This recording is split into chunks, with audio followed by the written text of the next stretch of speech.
Hello and welcome to Varn blog, and this is a solo which I've done a little bit more of these lately, but I haven't been doing them as much as I would probably like. Today I'm going to talk about pseudo-politics. It's kind of a loaded concept, pseudo-politics. You're saying right off the bat, what you think is political is not properly political. Now, what's interesting about this concept is it's kind of an obvious one. There's nothing particularly innovative about it, but it's dependent on a couple of things. What do we mean by politics? What do we mean by sociality? What do we mean by para-sociality? What do we mean by, the state of being? And it's something that I think most people have a hard time gathering, with or about. I have a couple of theses that I've been deducing from years and years of watching the left, of participating in workers organizing, participating in other kinds of what might call resistance harm reduction, which is a concept that on the left people are often not super happy with. And they're right to be unhappy with it, frankly. But I've also noticed this tendency to conflate one's opinions and statements and posturing about politics with having a meaningful political position. It's a kind of political creationism. And that's a phrase that we use on Mortal Science a lot, is political creationism. And I don't think people know what we mean by it. And what we tend to mean by it is the belief that if you have an ideological position in a vague sense, and that you think you have a position that enables you to see the way out of the current situation that you have deduced from whatever means, people will do it from standpoint arguments, my race, my class, whatever enables me to see through the system. Or they'll do it from ideological arguments. I belong to a vanguard party or a vanguard group or a vanguard philosophy that enables me to see through the system, enables me to see through capitalism, etc. I'm here to tell you that most of those positions, if we're completely honest, are structurally little better than QAnon.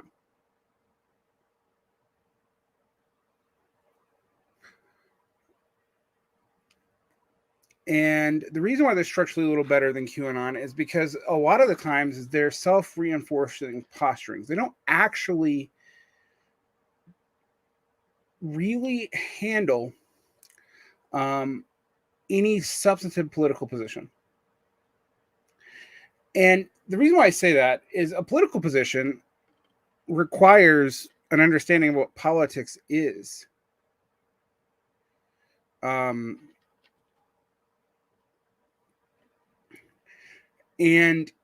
most people's idea of politics consists of holding the right ideology.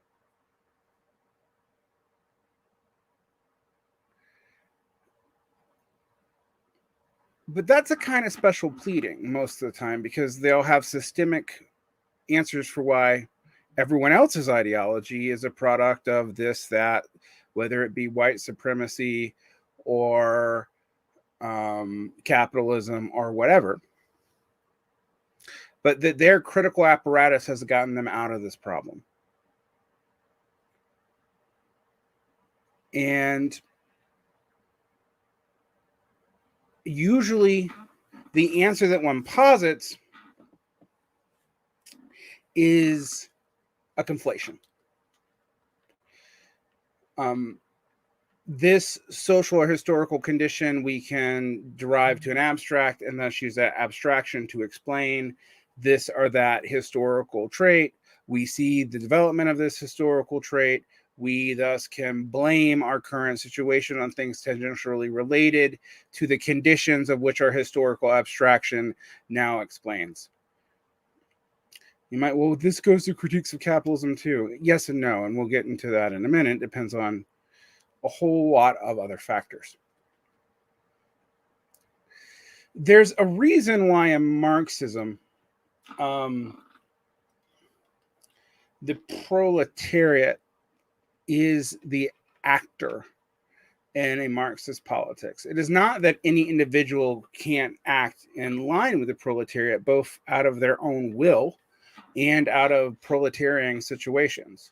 And in fact, there are many people, myself included, but also the econophysicists, who wish that Marx had had a more robust notion of statistics than existed, because it would explain a lot of what he was trying to get out about interest, self-interest, who's most likely to do what consciousness is. But because the kind of intellectual apparatus wasn't there yet, and he knew it, by the way. I mean, he kind of tried to invent new maths to do certain things. It is something that we need to apply more rigorous methodologies to. But there's a sense in which a lot of this is based on a state of exception to yourself.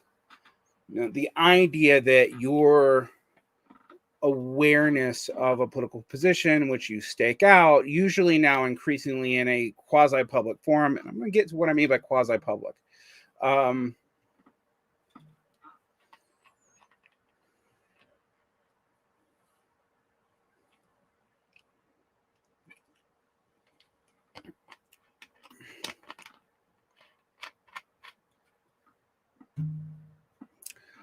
So maybe a way to get to this is to answer some of your questions. So Jeremy asks, is pseudo-politics like when folks can't evaluate any art or pop culture except through a moralistic viewpoint?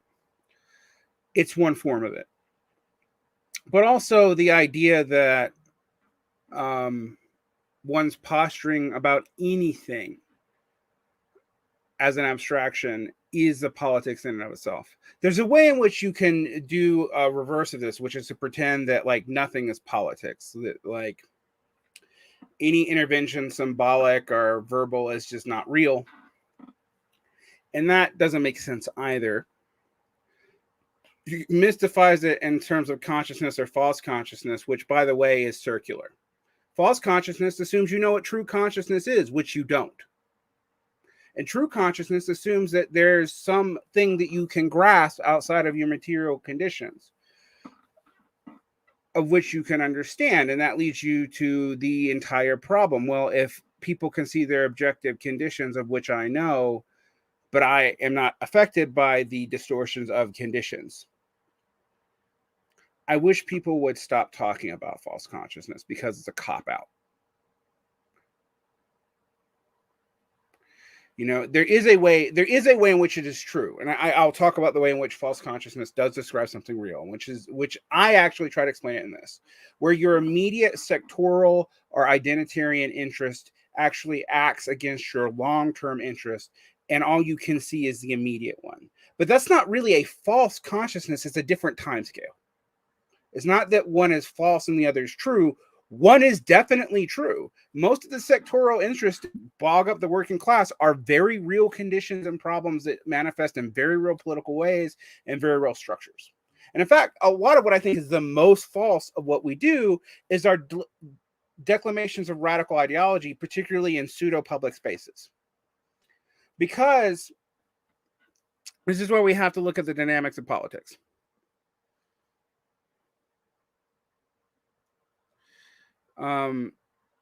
What is the dynamics of how we arrive at our political position?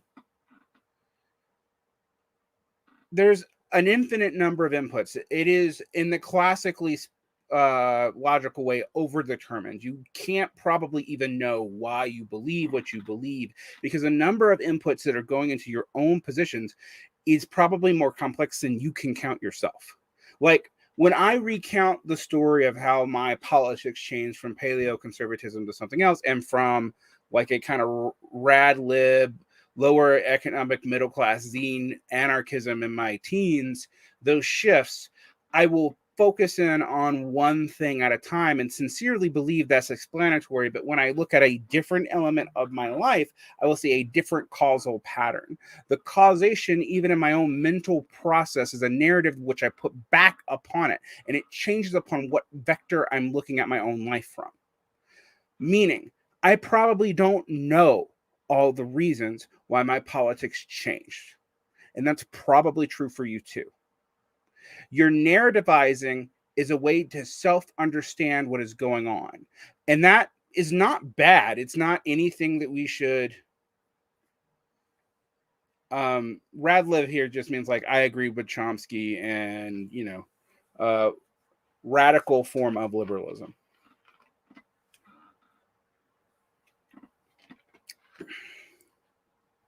It's interesting to see because I believe a lot of this is convergent. I don't think I started it, but like I was talking about Radlibs almost a decade ago.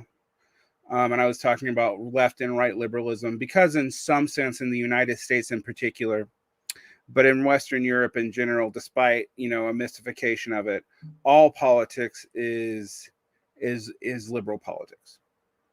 Truly anti-liberal politics is based on forms of life that in America don't really exist. Now it's a little muddled. It's so the radical forms of liberalism are liberal ways of trying to get to the root of problems that one sees in society.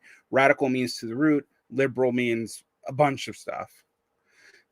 Effectively, for example, when we talk about classical liberalism, the entire political spectrum in the United States, including anti-liberal Marxism and leftism, is actually birthed from those movements. There are only residual and most subtler colonial societies, and I'm going to get to that in a minute too, because I also find some of that is an overdependence on a real historical phenomenon to explain politics.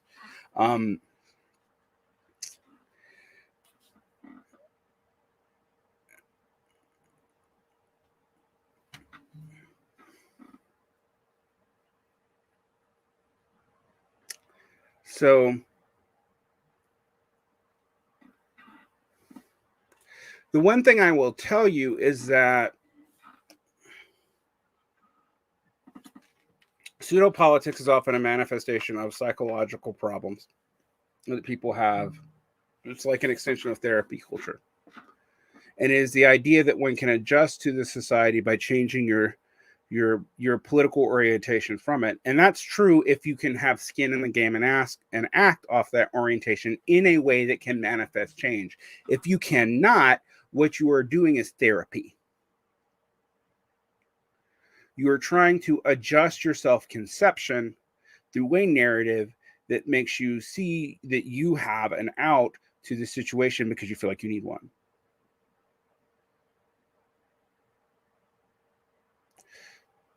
Politics is a collective activity. When we said the person was political, what we actually often do was reverse the stances. And so we confuse our individual stances with having a meaningful politics. I do not think, for example, that I necessarily have a meaningful politics because I cannot instantiate much change. And this is even true in relatively mass movements like the DSA or in eruptions of non-movements. I'm used to the term non-movements from EndNotes. I don't entirely agree with it, but it's something to consider. Non-movements are things where you react against something but cannot form a counterformation or a truly alternative politics to it. It often breaks out in riots, it breaks out in sabotages, it does what it does. It almost emerges like a force of nature. But it doesn't go anywhere if it cannot be coalesced into some alternative form of politics. And then its inability to coalesce makes it immediately recuperable. And if you don't believe me, look at what happened in the last year. There are a lot of people in denial that the radical politics around Black Lives Matter could be recuperated. And yet, in its most mass instantiation, which is during the George Floyd protest during COVID, it was recuperated the fastest of the cycles that it has existed in. And we have 3 cycles during the last decade where BLM has emerged out. You know, you have the and that usually comes out of the industrial Midwest, which is highly racialized and very poor.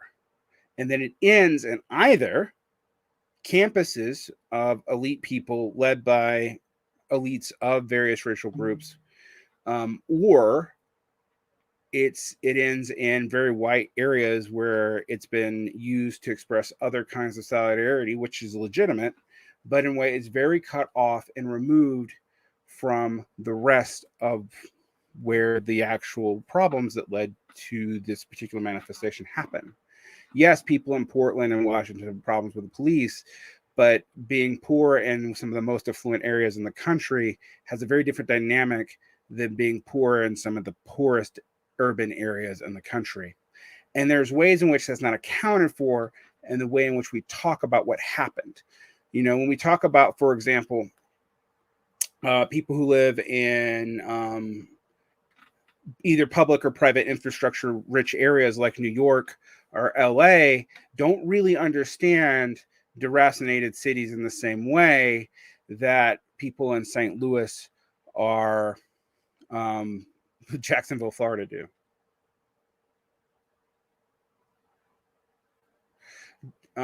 This is actually a fair question.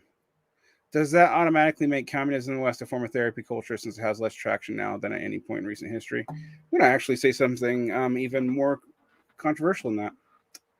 I think it makes it so almost universally. Does not mean I think communism has failed or anything like that. It's the way in which it is actually being manifested. You will see what communism means for most people now is either picking some kind of figure in which to hang one's hope in a kind of regressive formation, be it Dong, be it projecting upon China, be it, and I use that advisedly because a lot of people who pick up CCC parking points don't know what they're talking about. They'll cite, Pew Opinion polls and then Chinese statements made for public consumption in English that are also written in a way to kind of mystify the actual situation. Conversely, a lot of anti-Chinese and anti-CPC sentiment or CCP sentiment, everyone changes on how they want the acronym to go at any given day, and they make a big deal out of it as a kind of in-group, out-group signifier, which is ridiculous. But whatever. Also ignores the fact that China has a business cycle more than it's ever had, that while it's about to eclipse the United States in form of raw GDP, and may actually have already done so, and it's eclipsed the United States in terms of productive capacity for 5 years. Most American leftists don't even know that the United States is still the second most or third most, depending on how you calculate it, productive industrial economy. Sometimes the Eurozone as a whole does show up as having more raw production, but less in terms of GDP. Now, it's because most people are cut off from production because, Aaron Benenev's stuff about automation is absolutely true. And we haven't dealt with what that means for the power of the proletariat and who the proletariat actually is. And even things like the PMC thesis are basically copes for this.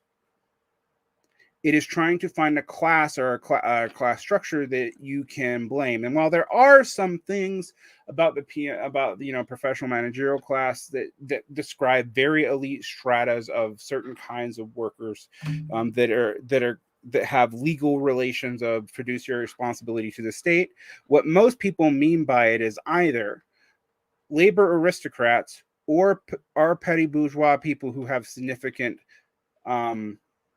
fiscal capital, but not a whole lot of, productive capital, or they mean people they don't like.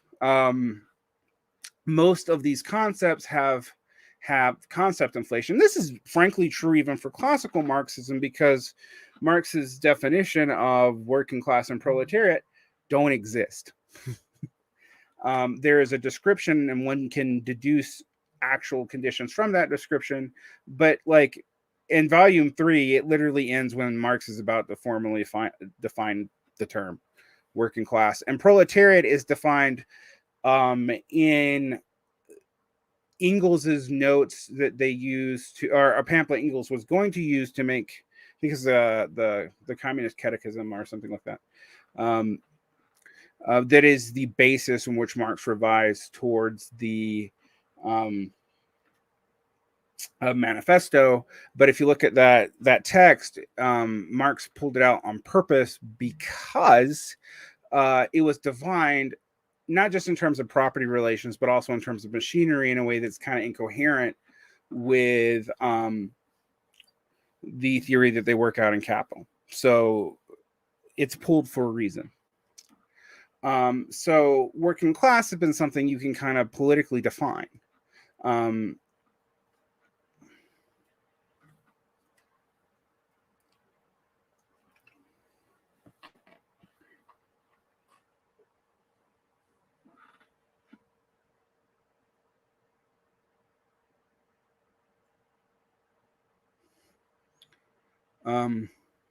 I've been vaccinated.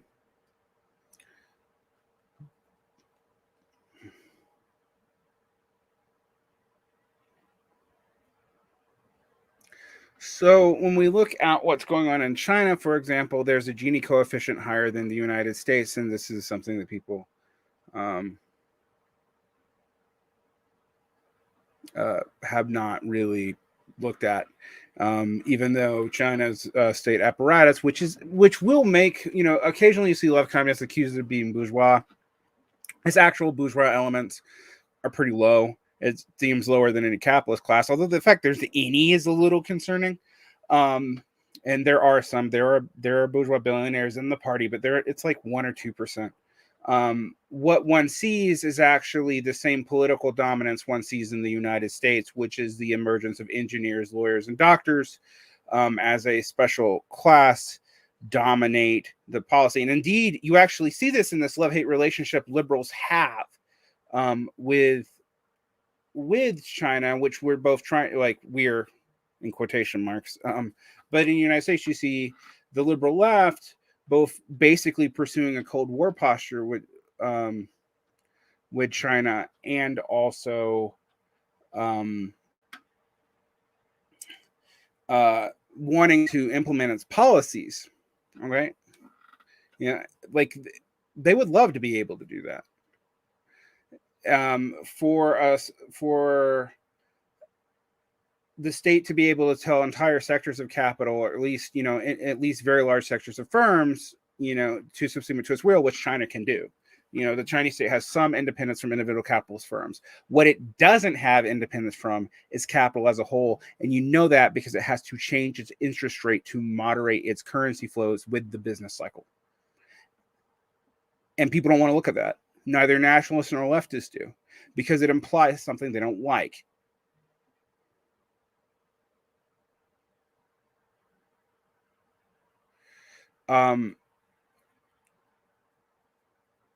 So it is something you have to deal with. Now, when I talk about pseudo-politics, the way we use these figures, I mean, let's talk about like people's stances towards anti-imperialism in China, for example. Like, I obviously think relations with China and the United States government in a bourgeois context need to be normalized for the sake of the planet's survival. And this current resentment-based pseudo-Cold War rhetoric is actually existentially dangerous in terms of climate change. Particularly since no viable alternative politics is on the table.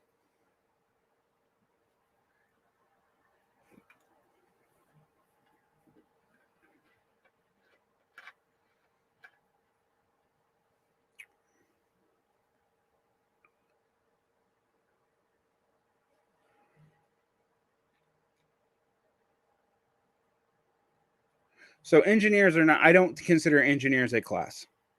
I consider them a subset of a class. This is why I talk about labor aristocracy as opposed to stuff like PMC thesis. So you will, I didn't accuse, for example, China of having a bourgeois party because it's dominated by lawyers and engineers. I accused it of basically having an upper strata party that mirrors the developments in the capitalist West. What it doesn't mirror is that its national state is able to do things that capitalists in the West have only been able to do in wartime footing, which they have done, historically speaking. Another thing about China that leftists don't deal with is that while the corporate ownership, about 60% of the companies are technically owned by the CCP, that the basics of life are more marketized in China than they are in, like, quote, social democratic countries in the West, unquote, such as the fact that healthcare and education are largely marketized entirely, even though they're owned by the government and doctors are governmental employees. This was only slightly changed during COVID. China spends a very small portion of its budget on public infrastructure like that, which is something that is kind of crazy when you hear people, posit this, that, and the other. Those were actually reforms promised by Hu Jintao and not delivered upon by Xi Jinping. I will get excuses as for why, but let's be honest. Your opinion about China as a non-politician in the United States doesn't matter. Your opinion about Alexandria Ocasio-Cortez, when you're not part of her voter constituency, doesn't matter. Your opinion about your opinion in and of itself, when you look at the structures of the political society in which you live on these issues, are matters of morality, are social belonging. They are not matters of actual constructive politics, and people who think they are coping.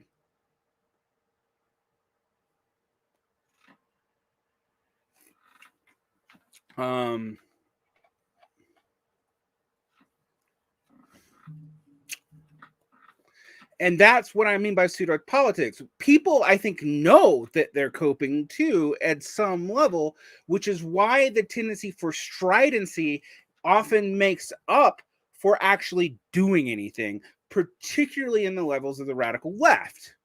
And that's what I meant by therapy culture. The stridency is a substitute for having any kind of communal belonging. And I used to get called a boomer by people for pointing this out before this was obvious. Now, it's obvious to almost everybody. But I've been saying this for 10 years, not because of my political stance, but because I teach kids and watched how milieus that we used to associate with superficial pop phenomenons like music got replaced by political milieus. But remember, I've been saying for about a decade that when people intervened with the personal as political to stop people from having a rapid, the feminist intervention there actually made sense. Because people would make excuses for people's terrible behavior, which even resulted in policy, because, the personal is not political and it's not part of the public sphere. The feminists say, yes, it was, but how that has been manifested through both Fordism and neoliberalism. And I want that to be known, because we tend to scream, oh, this is the neoliberalization of this, that, and the other. No, it isn't. This is older than that. Neoliberalization has been going on since the 70s. This process has been happening since the 50s.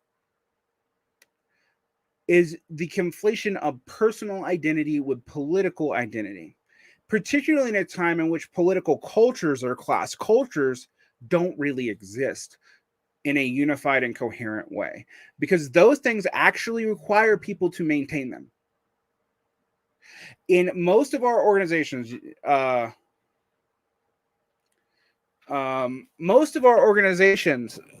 don't actually answer these problems because they can't. They don't have the resources to do so. And it's not a lack of money. All right. DSA has money. It doesn't have a lot of money compared to what it wants to do, because it wants to do electoral politics, and electoral politics is deliberately, prohibitively expensive, even in places with public financing. And we don't even have that.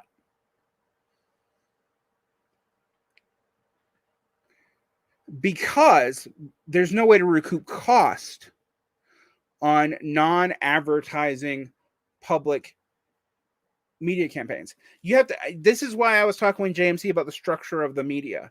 The media until the advertising in other forms is not, it makes money off of rents. If you're trying to spread information rapidly and you don't want a subscription paywall because it limits what you do, then making money off rents actually is not productive for your primary purpose, but you have no way to fund yourself and it's prohibitively expensive.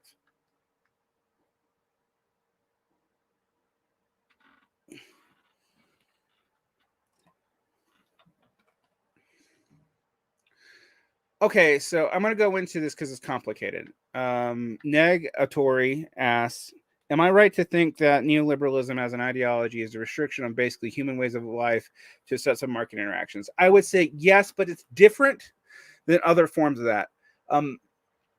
Ordoliberalism is a term that is a little confusing because sometimes it refers to kind of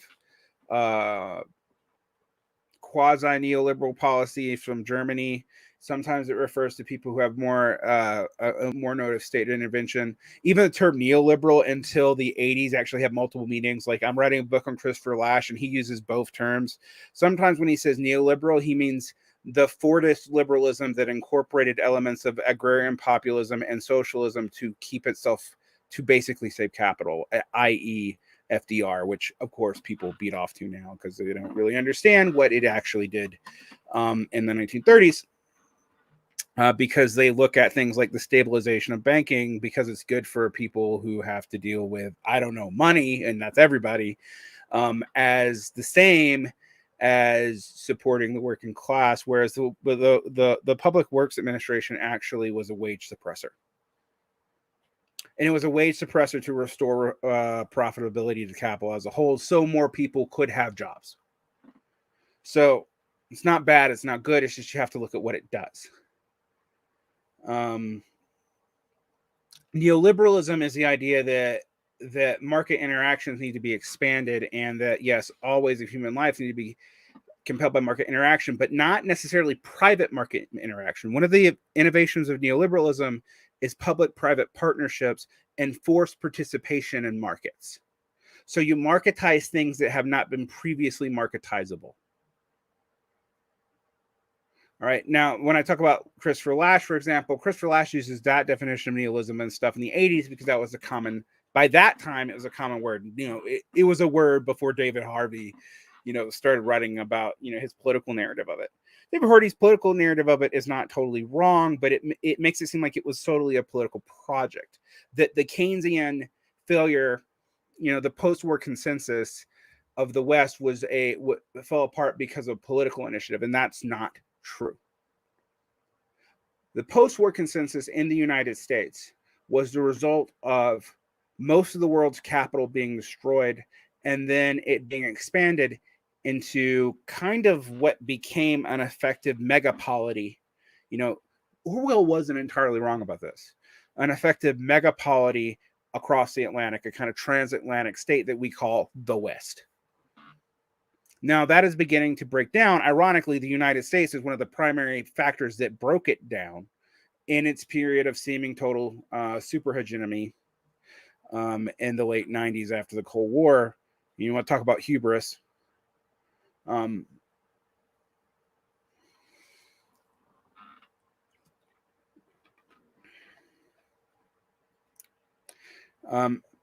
Yeah, I know. I Chrisman is kind of intuits a lot of things, but it's stuff that it's been noticed before. That one of the reasons why I tell people to read Lasch, and a lot of his left critics buy the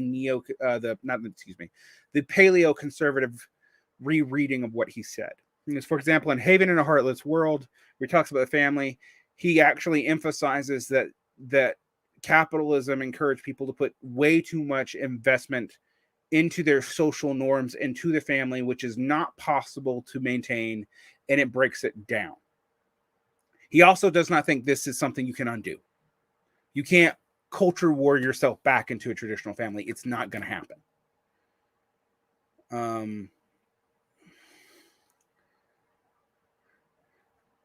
Do you think the academy has to offer anything to offer modern politics? I rarely find academic articles to be of any value. Borhava, I would say no. The long march through the institutions was a fundamental mistake. One justified off of the both Gramscian and structuralist assumptions. Do I have a reading list somewhere? So I get asked a lot of times to provide like single books for what I talk about. Unfortunately, it's kind of hard to do because I read voraciously and I try to synthesize this stuff myself, which is what I try to train people to do, like over at Theorizing with a Hammer. I am fundamentally unsatisfied with my Theorizing with a Hammer videos, and it's my own fault. They're not edited by Doug Lane over at Zero Books, the editor, or anything like that. It's that trying to articulate some of these concepts that I would teach over the course of months or years to a class in 15 minutes in soundbite form. It makes me refine what I think is important, but some of the concepts are literally too broad. And then if I break them down into their constituent parts completely, it mystifies people. But I can come up. I should actually do a massive reading list. I started to on my blog that I used to keep like 5 years ago, a running commentary of all the books I thought to read, but it was like 300 books. And I don't believe in, that kind of academic elitism. But what I will say is don't trust anything that I say just because I say it, because I have gotten facts and stuff wrong by either slightly misremembering them or by remembering them correctly, but not keeping up with how they've changed because there's a new data set and I didn't know it. And that's a problem with a lot of statistical factoids that use to justify arguments, is that stuff is highly variable depending on the study and the time you use it. But often it's all you have as a proxy for actual knowledge. Yeah. So academia, the other problem with academia is a knowledge-producing industry now itself. And it's a weird one because part of the core of academic modeling is it's not even, people are like, oh, it's from early, Enlightenment. No, the core structure of the university, even in America, is medieval.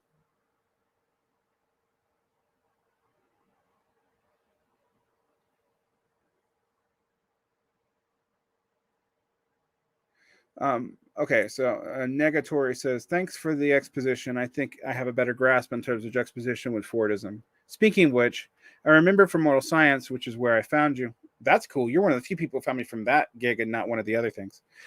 That you and Esri said the FBR foreclosed any sort of revolutionary action. And I was wondering how to pursue this further. Okay, I can tell you a bunch of books to read on that. The Agony of the American Left, World of Nations, and New Radicalism or New Radicals in America, which are the second, third, and fourth books by Christopher Lasch, which are not about cultural stuff. They're about the history of the U.S. left. Then read actually some of the Maoist stuff on labor aristocracy. As much as I disagree with it being applied after 1980, actually is true for the 1950s, although not for the reasons why they say. So even reading something like something as vulgar as J. Sakai Settlers, or something much better like John Smith's Imperialism will help you. Furthermore, reading Paul Maddox's writing on the Keynesian International will help you as well, because he talks about what the FDR actually did. And then you have to look at what happened when third periodism, which was a disaster in Europe, where the Social Democrats and the communists would not work together in the face of fascism. And the only Marxist group of any size that saw that this was a bad idea was the Austro-Marxists, led by people like Otto Bauer. But in America, third periodism led to what we call Hammer and Hoe period, where you had largely independent chapters of the CPUSA doing stuff on anti-racism and what was called the U.S. national questions, or autonomy for the various groups in the United States. During when the footing of the war changed and Hitler basically invaded Russia, the Pop Front period began, and that actually subsumed all of that CPUSA stuff back into the Democratic Party, which was still a party predominated by segregationists, even if they had better opinions on labor than the bourgeois party of the time, which was the Republicans. Now, when I say that, one must remember that the Democrats have never been a workers' party. It's not a labor party in any traditional sense. It didn't come out of the coalition of labor unions. It is actually an early capitalist, or maybe even proto-capitalist party of landed gentry and quasi-peasants or yeomans in the United States that became sort of a mixed interest group party, which kind of still is. You can see that today if you look at the statistics of who supports the Democrats, because it's the richest people in the United States and the poorest. That's not a coherent class coalition. And the poorest people are less likely to vote, so you can see how it goes. But when you really look at the fine detail, it depends on what sector of capital they're in. So finance and rent-seeking forms of capital, banks, tech, which are more profitable right now because they're not based on commodity profits. It's become a rent collector party, whereas what you've seen in the GOP is big bourgeois productivism, particularly in the Sunbelt rich capitalists that have been historically the GOP's prime base, have basically gone away into like nouveau riche petty bourgeois consumptions, and that's why you've seen something like the rise of Trump.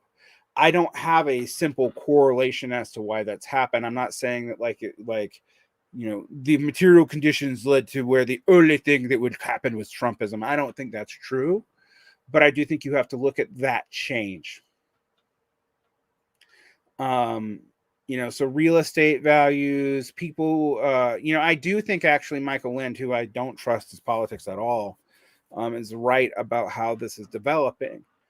The other thing that you have to look at is that the Democrats are most powerful with people who are not part of the super rich, but in areas where that are dominated by the super rich, such as California and New York, and in Oregon, and that is their base actually.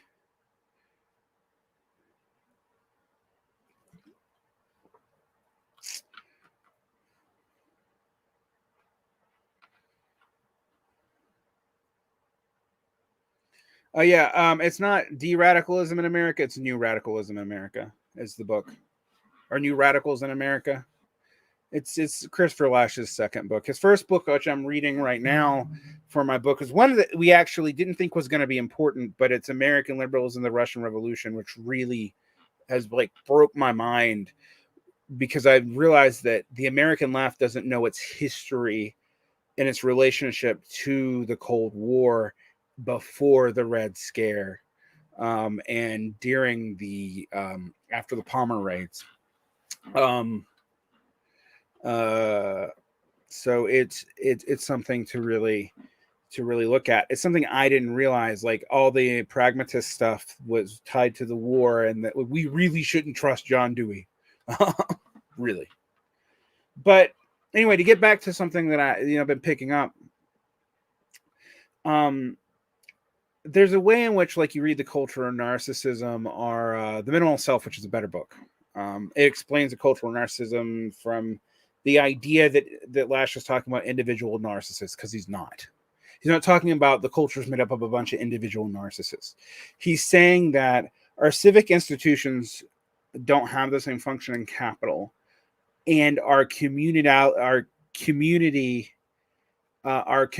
of how to handle social life outside of capital have been largely subsumed.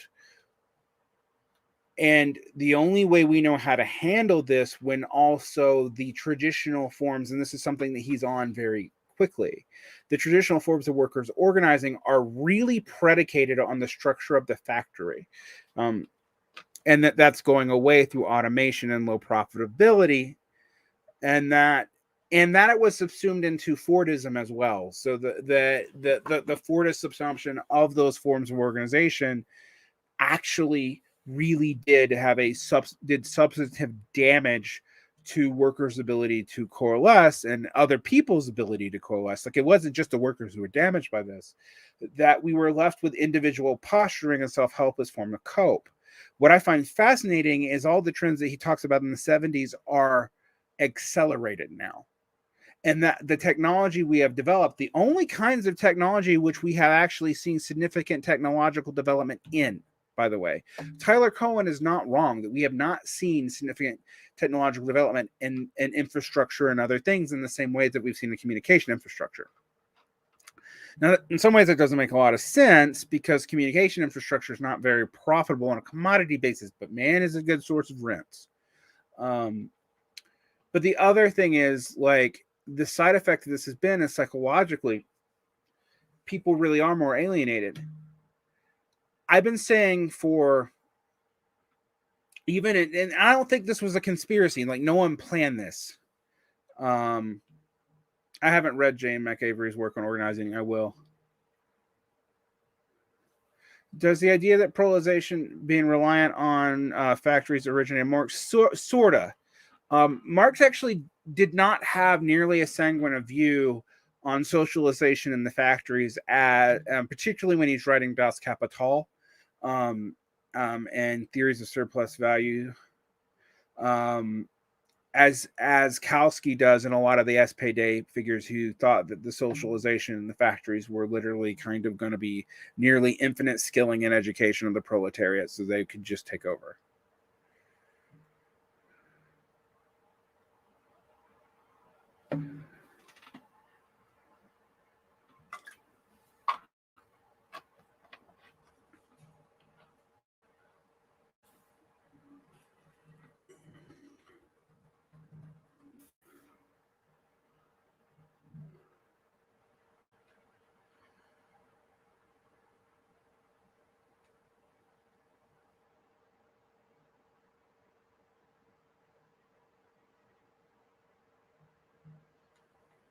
All right, so I'm being asked a question by JG Michael, who's going to be on the show on Monday.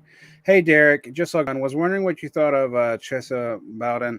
Found it odd how so many people talk about the squad, but not the San Fran DA. I think it's because, frankly, JG, legal activism and disruption has a very,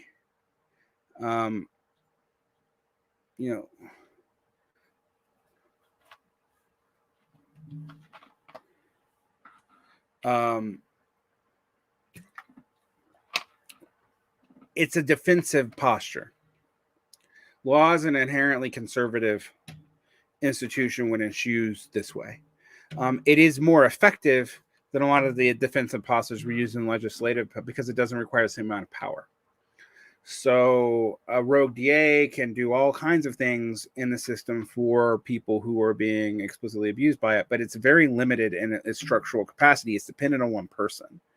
That when that person's gone, every one of those reforms can be undone, particularly when they're not reforms, but prosecutorial discretion.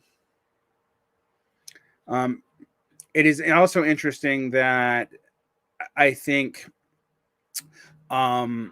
because of the uptick in the uptick in violent crime, that the DSA is trying to avoid the questions of this issue, whereas the conservatives are actually highly politicizing Bowden. And I think that needs to be addressed. But I do think when people put a lot of hope in this kind of legal activism or rogue DAs or whatever, it usually doesn't bode that well for long-term change, just like the over dominance of liberals for using the courts culturally for the past 40 years. That has taught liberals that they can change the culture by fiat, or at least that's what they've taken from it, because they assume that the court's opinion is actually what's driving cultural change, because opinion seems to change so fast. I don't think Lash actually does talk about the CPUSA and American liberalism and the Russian Revolution, or American liberalism and the Russian Revolution, because he's not focused on radicals. He actually talks about that in the preface to the book.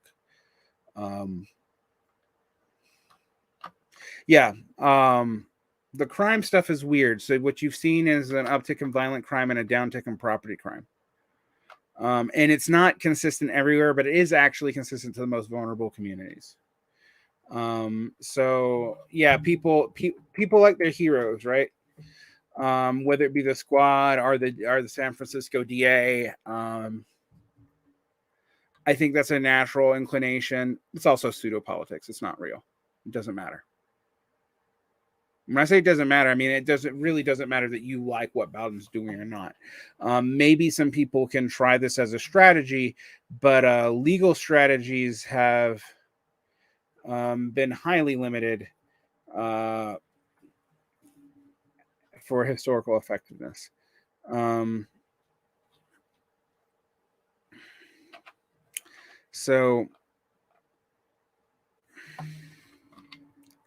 But I do think it's interesting that this has been largely ignored. I also think it's interesting that this continues my point about how liberals are effectively cordoned off in places with rich in both public and private infrastructure.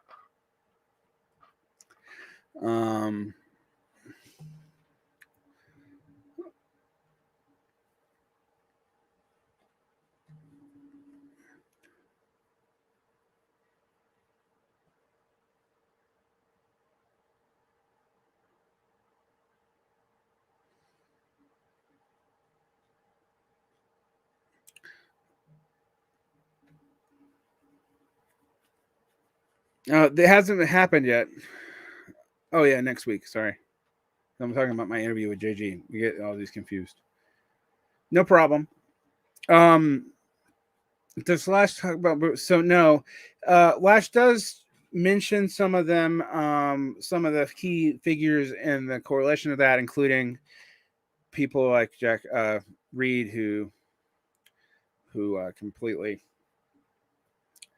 dies in Russia, and it's a mess. And but he doesn't mention, for example, I would read the book Dialectic for the Feet, for example, about like how Zinoviev was trying to manipulate the local CPs and different parties in the United States to split them up to make them more copacetic to what was going on in Russia,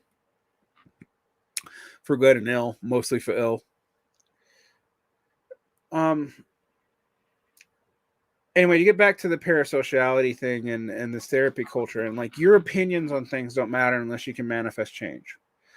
I am all like, yes, for example, when we were talking about Israel and Palestine, I think stuff like the Angry Workers Collective shitting on that is ill-timed, and not entirely fair or true. But I also will say that we said on this channel that most left intervention in that has absolutely no effect on what goes on in Israel Palestine. It has none. Where BDS has some effect on what goes on in Israel, but it's had no effect on Palestine. And one of the things that I think BDS doesn't deal with is that Israel is a major arms manufacturer. It might do things to stop the subsidies to Israeli workers, basically, which there really is, in a way that there isn't even in the United States. Like there is a way in which Israeli workers are paid, have purchasing power that way outstrips the region, partly because of outside investment, but that outside investment's also tied to things like military contracts. So I don't want to shit on BDS, or I think those stances are vulgar, but like your opinion on that really doesn't matter. Your material support on Twitter doesn't matter. Your obnoxious posturing, in public spaces probably makes things worse, frankly. The only thing that would matter is to help people understand what is going on objectively. And sometimes the solidarity movements aren't good at that. Like the situation for the Palestinians is even worse than a lot of people realize, because what would a viable state even be at this point? And then people might say, well, it's easy for a white guy to say, but it's just, how would it work? You're talking about people who are now being chopped up in a meat grinder, similar to like the Iranian and Turkish Kurds, similar to all kinds of peoples, particularly as climate change destabilizes a lot of populations, and you see a lot of mass movement. This is going to get worse. And the inclination to double down on nationalism, which will probably lead to states collapsing, actually. Historically, that is what happens, can still lead to a lot of problems and death if we're not careful. I don't mean to black pill anyone. I think black pilling is an out.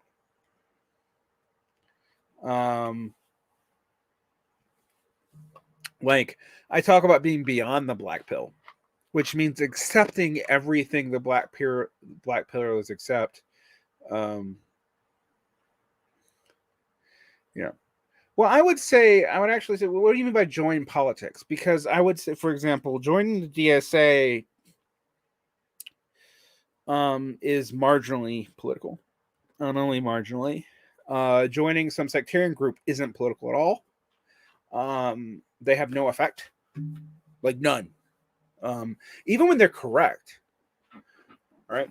I upset some people who are socialist alternative in the United States, which is a militant tendency, as opposed to socialist alternative in Australia, which is a cliffite tendency. And even I get those confused sometimes.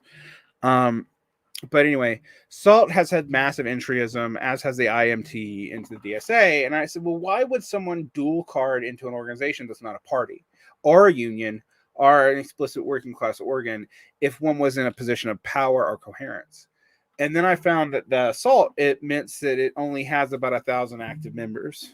That's from its own admission, from its own blogs. Now, largely, a lot of these Trotsky SRs used to have 5,000 to 3,000. So they've all been declining, except for, according to their own records, the IMT. And I don't know that that's true for the United States. The DSA has about 95,000 members. It didn't hit 100K. It stalled out in 2017, 2018 at about 55 or 60,000 members. It did a massive increase of membership, but they haven't been integrated and onboarded.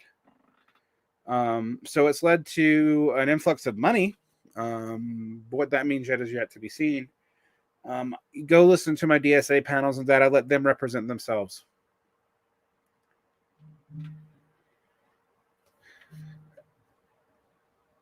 Negatory says, I have no theory that explains why people devote so much energy to cope on Twitter but ignore local issues other than deep-seated fatalism. I do. Local issues require work, and you can't find it easily on Twitter. You actually have to know people and get out of your fucking basement.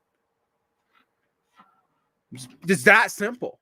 It's just like why revolutionary organizations have focused on students for so long.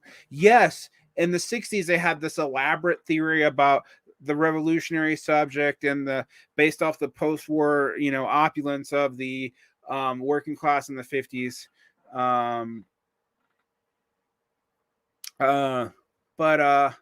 Basically, the reason why they wanted students is because they have free time and will do free work, and everybody else doesn't have the time to do it.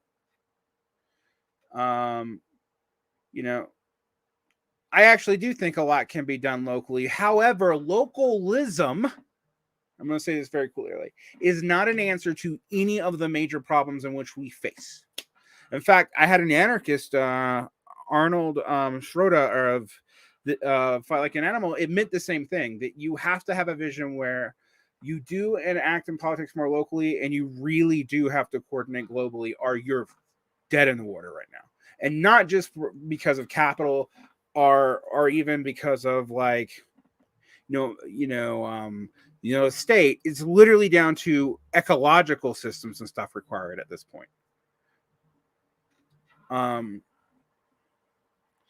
Localism is effective for doing things for your immediate accountability for actual real base building. I don't mean the primitive accumulation of cadres and just onboarding people. But local politics is a place where you can have relative effect, and conservatives, by the way, know that and use that way better than any left or liberal group does. The only time left and liberal groups start caring about local stuff is during a riot. That's not entirely true, but it's more true than it should be. I'm letting my despair speak right now, but all right. Thank you guys for interacting with me tonight. It's a late Friday night. On the West Coast, it's like almost 1 a.m. I mean, on the East Coast, it's almost 1 a.m. I need to have a life. I will be doing these. I'm trying. I keep on making them free. I technically owe them to my Patreon members. I hope my Patreon members are not super mad at me. They've been getting archived stuff and some additional issues and early access to stuff, so I haven't been shorting them. But I hope you guys enjoy these. I don't put these on the YouTube stream. Excuse me, that's wrong. I don't see. I'm getting tired. Maybe that vaccine stuff is kicking. I don't put these on the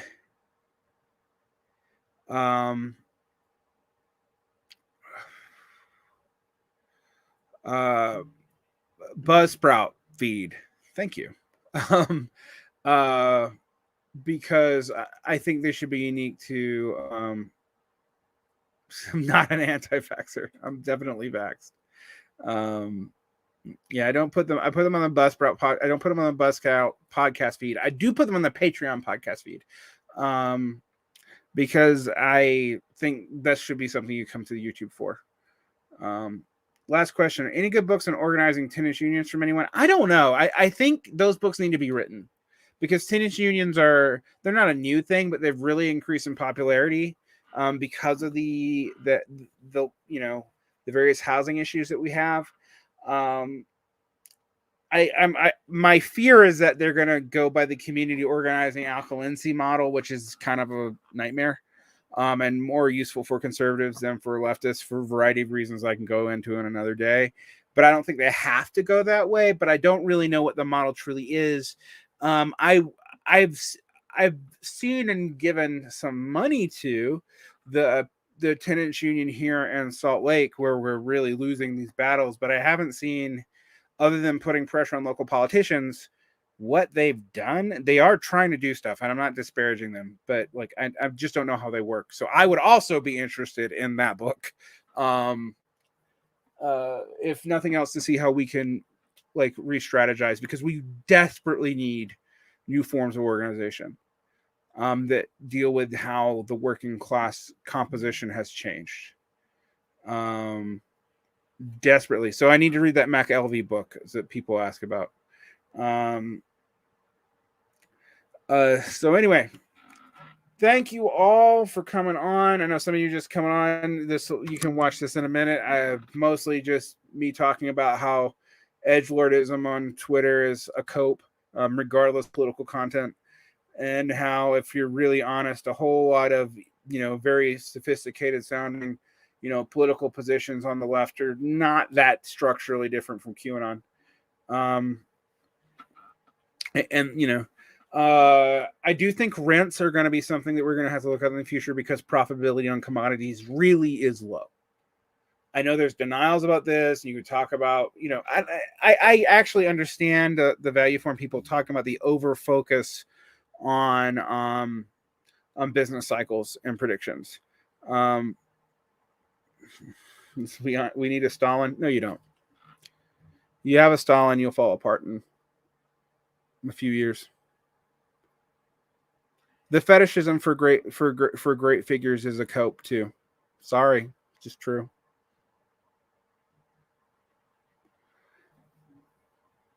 It was always a cope, by the way. It was a cope when the Soviet Union did it too. Going through what happened in the 1920s in the USSR is totally depressing, because you get why every decision is being made, and it makes sense instrumentally in that moment. And yet you can also see the structural implications for the next step in hindsight. Like you can just see it.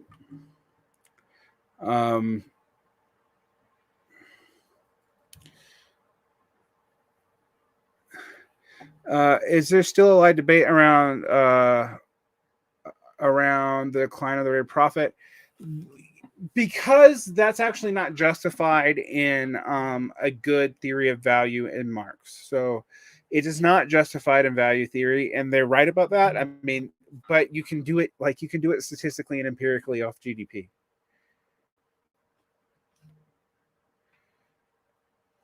You know, if that's true, then the USSR would still exist. Just saying.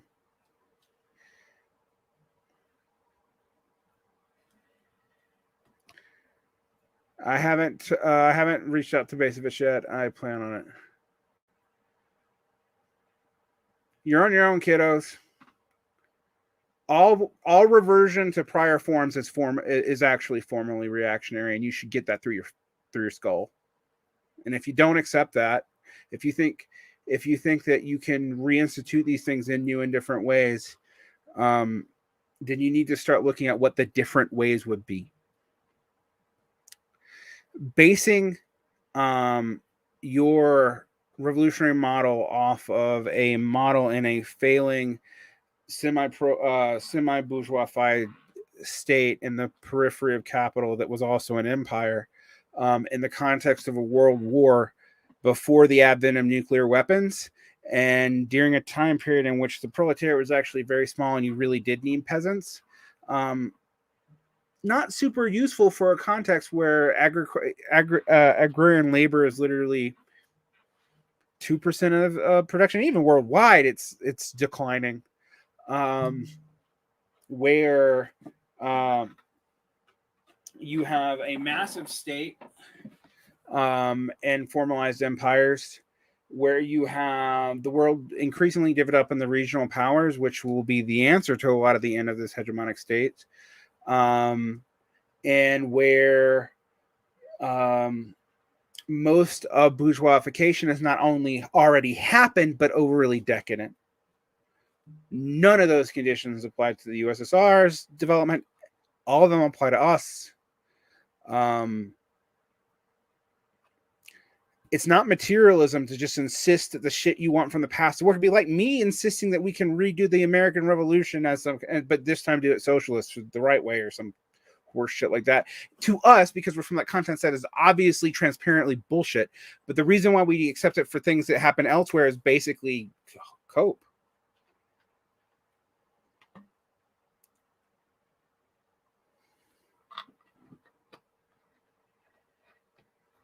We won't be able to litigate in 200 characters. No, we won't.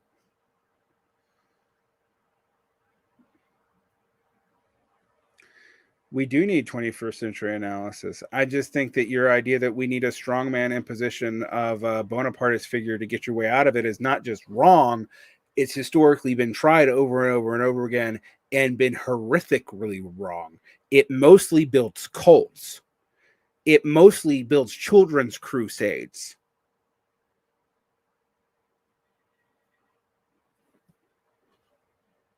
Power isn't in the realm of individuals, even when we give it to an individual person like Stalin. Leadership is totally important, but leadership also has to be accountable.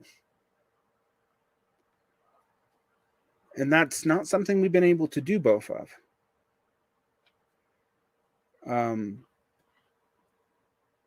I mean that I totally agree with you. I think like this idea of leaderless revolution is weird. What I think even in egalitarian groups, historically speaking, have leaders. They really do. They have leaders. They're just subject to their constituencies in an immediate way. Like their constituencies historically could hit them in the back of the head with a rock.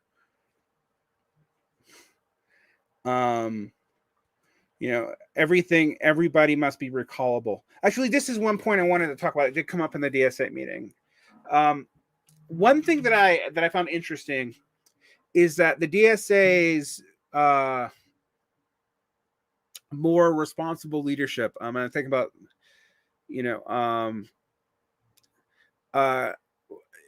talked about staffing and political decisions completely separately. So like, Varn sovereign. The director is hired by the NPC and runs staffing. And I was like, I get why you can't have prefiguration, but why on earth would you think that a political organization should be run like a firm? And that shows up also in its grievance procedures and everything else, that it doesn't have a way to conceive of itself outside of staffing as separate, even if it's unionized, even if it's highly paid, even if it's expensive, still has the basic relations of an NGO or a firm. And there's no way to even attempt to fix that in an organization to that scale. It's kind of interesting to think about that, one of the largest anti-capitalist organizations, even when it does stuff like mandates union shop buying and this and the other, can't get out of those basic structures of corporate governance, like at all, because it can't figure out another way to do leadership other than political and staffing divisions, et cetera, and so forth.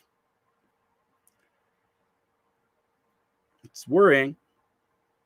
And it's more worrying than I think people realize.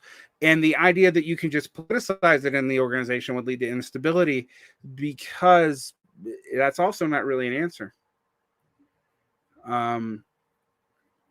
Because you haven't really gotten to the fundamental reason why there has to be a distinction between staffing and non-staffing, and how you would handle that in any other way. Because you also don't want the IWW problem where you don't have any professional staff whatsoever, and no one can get anything done. Everything's volunteers. So in places that don't have strong people with lots of leisure time, which, pros are known for having lots of leisure time, right? Who are willing to do a lot of free work, then what do you got? Leadership is important. I get your point. But I think we have to reconceptualize what that means. I also think I would say national leaders want to be NGO leaders, and I think as long if you say that and don't put intentionality, I actually think we way too often post hoc ascribe intentionality to people that we can't justify. All right, whether it's Lenin lied about state and revolution, which I don't think is true, even though he didn't do a lot of what he said in that book. For a variety of reasons, some of which are legitimate and some of which are disastrous, but it's still real. I don't think he was lying. I don't think it was a trick. I don't agree with Chomsky on that. I think that's a bad reading of what happened. I do think there was tensions around that. Bukharin, who was a member of the left communist faction, the Bolsheviks, which we always forget because his debates with Trotsky on collectivization ended up him being associated with the right opposition. Kept on pointing out that a lot of the stuff around the state was going to backfire, and he positively reviewed Lenin's State and Revolution at a time in which it would be a rub to do so. All right, and so this is an example of the way we overthink intentionality when people are just trying to survive in their given context, and that leads to certain things over and over and over again. A lot of these things become NGOs because they're legally structured to do that, and they don't have a way to function otherwise.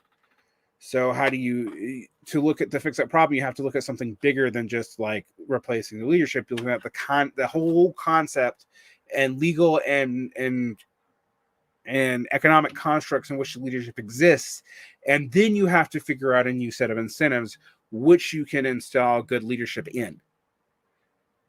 It's really hard to do. The unions have not been able to do it either, which is why the union leadership is what it is and why we can make the complaints about it. It wasn't planned to be that way.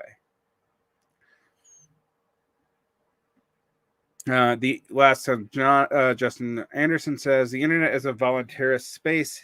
If the platform can be changed to encourage person politics, that'd be radical. I would say maybe. I like the ideas in Stat for Beer and Beyond Dispute, sort of network graphic organization. I actually think we need to get out of this whole centralism, decentralized debate. It's not wise. There are different ways to be centralized, highly unilaterally, teleologically, single structure systems that are super centralized in that way are brittle. They collapse and they have total system failure. However, highly ribosomic decentralized figures are unable to plan easily and also super inefficient. They have total redundancy everywhere. You need a different way of thinking about branching development, which is something that Stafford Bill is working on, and how the internet is based. It is neither of those things. It is neither centralized nor decentralized. It seems decentralized, but its servers aren't. Use your brain. Yeah, the new Rodrigo Nunez book, Neither Vertical or Horizon, sounds super interesting for this. I'm going to check that out. I haven't read it yet. I also think if you look at the way workers' councils were designed to be used, they were also supposed to do this problem, but they were reliant on basically social technologies of federalism, which are terrible, as you can see in the United States. I mean, totally get why Lenin hated that. Like one of the things in the United States, when we compare taxes, we don't even deal with the fact that we have redundant taxes because of the different levels of federal government. It's absolutely maddening. And on that note, I really am gone. Have a great night, people. I'll see you in a couple weeks. I'm gonna interview with Jay. Let me actually announce my schedule for a while, just to remind myself, honestly. Pull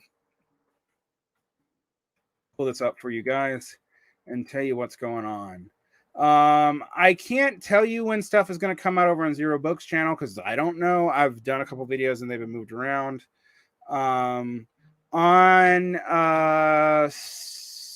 tomorrow night, I'm going to be doing an interview with the Regrettable Central, you guys. That won't be out immediately though. Sunday, I'm doing an interview with a podcast in Germany. Monday, JG Michael's coming on, and we're going to talk about a reflection of our media career together because we started a podcast together before Parallax Views, and we've been in. Good to see all you guys too, in communication, and we've had a lot to say. On Wednesday night, I'm going to talk with the teacher who's got an upcoming Zero book on education, Sam Shane, about his struggles in education out in Maine. On Wednesday, I got Mike Watson coming on Wednesday in 2 weeks to talk about memeing Mark Fisher and the Frankfurt School. On Thursday, JM's going to finish his stuff about John Michael Cologne is going to finish his stuff about the media development. On the 30th,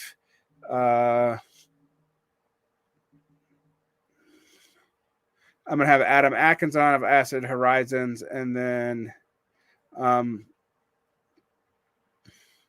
I think on Sunday the 5th, I'm going to have Jeff from Morning Comrade on. I'm going to try to do more stuff on ecology coming up and on art. You've already saw that. If you listen to the podcast, you saw that with the Rereading Roof podcast.